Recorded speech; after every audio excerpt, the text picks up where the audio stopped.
Hi everyone, it's Claire Batkin from your OT tutor. This presentation is called Functional Capacity Assessments for People with Complex Invisible Illness. Now, I am actually presenting this on behalf of a team, so I'd like to acknowledge Julie Hughes, who's a lecturer in occupational therapy at ACU, also Rachel McPeace, who's a representative of ME Group Australia, and OT Chelsea Bartlett from MLEA, who are all involved in the project that I'm discussing today. So that project is about how we can complete functional capacity assessments for people with complex invisible illness. The original project was written with people with myalgic encephalomyelitis in mind, but what we're discussing today could be applicable to people experiencing a vast array of hidden complex illness, including chronic fatigue syndrome and long COVID, just to name a couple. So this is an outline of what we'll be covering today. So I'll provide a brief overview of what it's like to live with an invisible illness like ME. Then we'll move on to why the NDIS is so difficult for people with invisible illness to access. I'll then be sharing some lived experience perspectives, which was contributed from Rachel from ME Group Australia, to explain what can go wrong in terms of what are clinicians actually doing wrong that could be harmful for our clients. And then I'll give you an overview of the project that we came up with to try to educate clinicians to avoid these harmful scenarios, then discuss what our recommendations are for conducting effective FCAs for this population. And then we'll hear from Rachel again with some suggestions for what we can be doing right, and I'll finish up with a few extra resources for you as well. Living with invisible illnesses like ME or chronic fatigue syndrome can have many impacts on a person's ability to engage in their daily activities. So this image here is from Chelsea Bartlett's paper on the experience of living with ME/CFS, and you'll be able to see the reference details at the end if you'd like to look at that in more detail. But essentially, in a nutshell, it can have many physical impacts, and it's more than just that feeling of being really tired.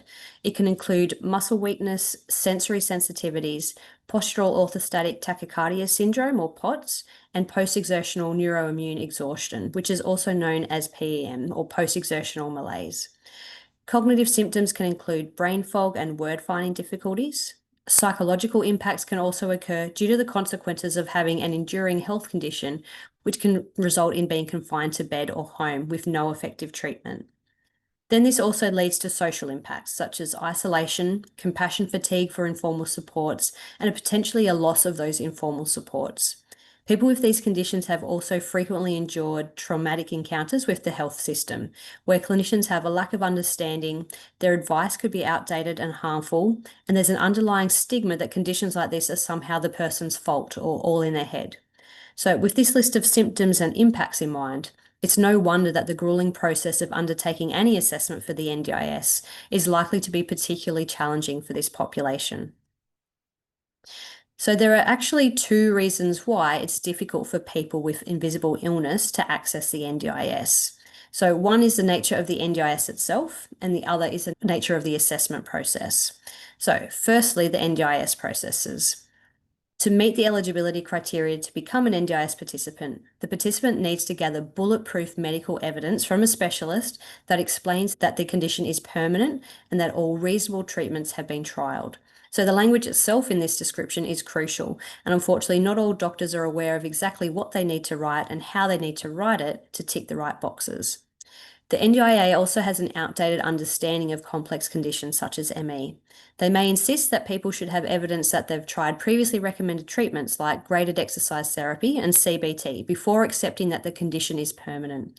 The problem is that these treatments have been since proven to be harmful and not recommended, even though they once were written into recommendation guidelines. And finally, if clinicians need to capture evidence of the person's support needs to meet the eligibility criteria, this is sometimes very difficult to do when the person's condition fluctuates, but the NDIA want us to explain in black and white what the participant can do.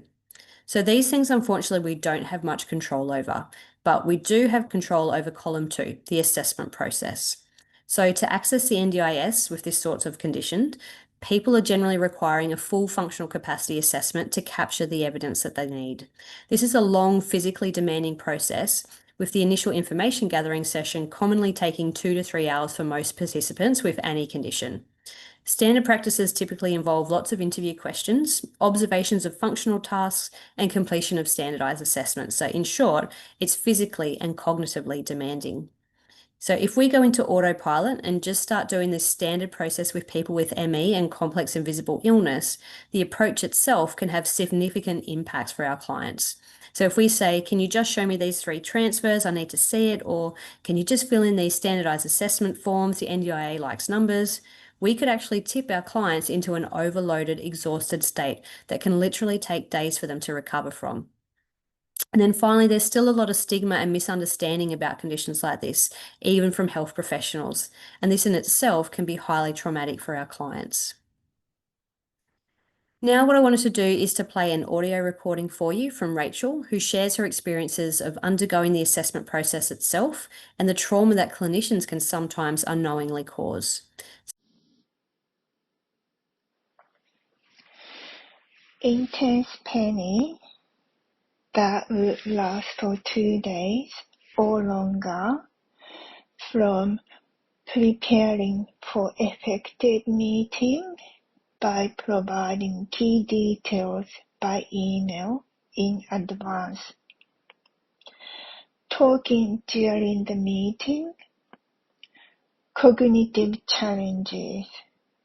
Cognitive impairment means slow information processing. Any related dyslexia means reading on draft with read aloud to edit into to-the-point information over and over.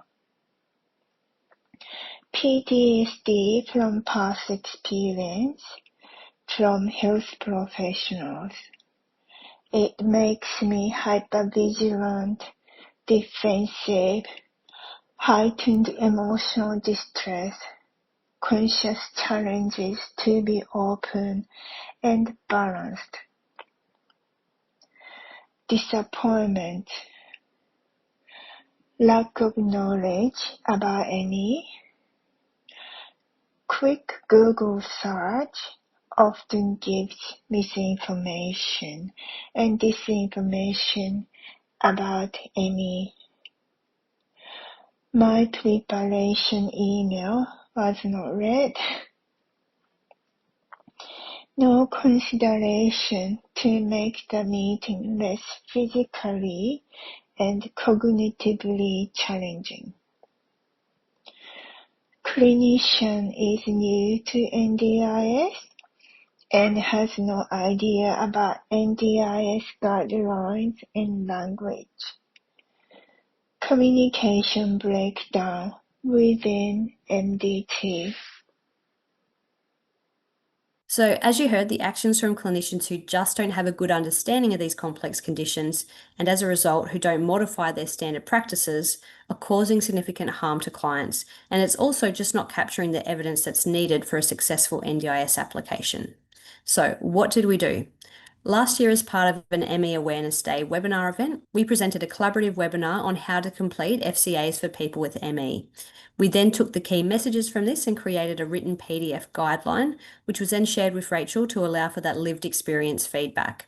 And then we also received some feedback from other occupational therapists, including those with lived experience of ME CFS themselves, to help refine the content. We wanted as many OTs as possible to be able to access this information, so we've made it freely available on demand, both the webinar and the PDF guideline, and I'll share with you where you can find them at the end. But what were the key recommendations for completing effective FCAs for people with invisible illness? Firstly, preparation is crucial. Clinicians need to have a thorough understanding of the condition, not just do a quick Google search. They also need to ask about their clients' preferences, such as do they prefer written or verbal communication, or do they have sensitivities to odors or lights that the OT will need to be aware of for face-to-face interactions. We should also ask if the person requires a support person to be involved in that assessment. In terms of the information gathering, we need to be targeted in the interview questions that we're asking, the observations of activities that we're asking our clients to perform, and the standardized assessments that we choose to complete. Do we really need to ask all those questions or see all of those activities, or is that just our autopilot kicking in? Can we get creative and ask the client's carer to take some videos the next time they do that activity as part of their daily routine, instead of asking them just to expend that energy again purely for the sake of demonstration? In terms of report writing, we need to be aware of the NDIS's policies and procedures and use formatting that is clear and to the point, with plain language focused on the person's impairments, potentially with some extra references in there to literature to explain to the NDIA what evidence-based practice really looks like for this population. And then finally, we need to follow up our reports. If an FCA for an NDIS application is submitted, we need to expect delays, expect rejection, but ask for that rejection to be in the form of a written response so that we can go back in with more targeted evidence to try again. So, what do people with invisible illness think clinicians can be doing to get the process right? When working with people with ME/CFS, we need to focus on building a team, not just ticking boxes. You need to start by getting to know your client, build trust, and understand their individual experience, including any trauma responses. Your client is often well informed and knows their condition and support needs, so use this as a foundation for your work. Choose assessments carefully to avoid worsening symptoms and explain their purpose clearly. Ultimately, center your client's voice and collaborate with them every step of the way. Now, just to finish, we'll play an audio recording from Rachel just to share some final tips from a lived experience perspective. Communication, communication, communication. Effective communication with your client. Know their communication impairment. Know their cognitive impairment. Know the effect of reverse sleep cycle. Often morning is not good for meetings. Be innovative. Use telehealth, email, video evidence instead of home visit, and so on. Build effective communication strategy within MDT and your business and services. Be human. It's silly because I cannot explain why, but I know it's very important. So just to wrap up, this is a screen grab of our PDF guide, what it actually looks like, and you can download that for free from the Eurity Tutor Learning Library. And if you'd like to view the original webinar recording, it's already had over 1,000 views. You can find this on the ME Group Australia YouTube channel. So I'll share some QR codes with you very soon. If you did have any questions for myself about the FCA process, anything specific to ME or conditions like this, you can contact Julie. Rachel from ME Group Australia is also happy to be contacted via her website. Here's some references. So that first one contains the image that I showed on an earlier slide from Chelsea Bartlett, and the Matoya article is actually really good in terms of some recommendations that you should definitely be aware of if you're working with this population. Here's where you can actually find the resources that I've mentioned. So the first one is for the recording via the YouTube channel. The second one will take you to the Eurity Tutor Learning Library where you can download a copy of that PDF guide. Thanks very much for watching. I hope you found it helpful. Hopefully it's made you have a think about how we can better work with this population to deliver good NDIS outcomes. Thank you.